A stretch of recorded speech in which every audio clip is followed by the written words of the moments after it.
حضرت علی رضی اللہ تعالیٰ عنہ نے ارشاد فرمایا، مخلص دوست جو تمہارے ساتھ رہتا ہے مگر تمہارے نفس کی اصلاح میں اعانت نہیں کرتا، تمہارے لیے اس کا ساتھ کسی وبال سے کم نہیں ہے۔ ہر اس دوست پر بھروسہ کرو جو مشکلات میں تمہارے کام آئے۔ جس شخص کے دشمن نہ ہو اور سب دوست ہوں، اس جیسا منافق کوئی نہیں، کیونکہ دشمن اس کے ہوتے ہیں جو حق کی بات کہتا ہے۔ حضرت علی رضی اللہ تعالی عنہ نے ارشاد فرمایا، جس کی زبان میٹھی ہو جاتی ہے اس کے دوست بڑھ جاتے ہیں۔ بدترین دوست وہ ہے جس کی خاطر تکلف کرنا پڑے۔ حاسد کو کبھی کسی سے دوستی نہیں ہوتی اور دھوکے باز سے کبھی وفا نہیں ہوتی۔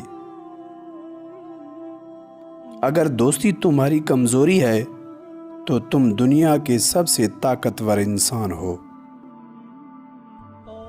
دنیا کا امیر شخص وہ ہے جس کے دوست مخلص ہوں۔ ہمیں چاہیے کہ اپنی ہر چیز اپنے دوست کے لیے قربان کر دیں، پر کسی چیز کے لیے اپنے دوست کو قربان نہیں کرنا۔ جو ذرا سی بات پر دوست نہ رہے، سمجھ لینا وہ کبھی دوست تھا ہی نہیں۔ ان لوگوں کے کھونے سے ڈرو جن کے نزدیک دوستی کے رشتے خون کے رشتوں سے زیادہ عزیز ہوں۔ اپنے دوست کے دشمن سے دوستی مت کرو، ایسا کرنے سے تم اپنے دوست کے دشمن بن جاؤ گے۔ حضرت علی رضی اللہ تعالیٰ عنہ نے ارشاد فرمایا، مخلص دوست کے اندر اتنا پیار چھپا ہوتا ہے جیسے بیج کے اندر درخت۔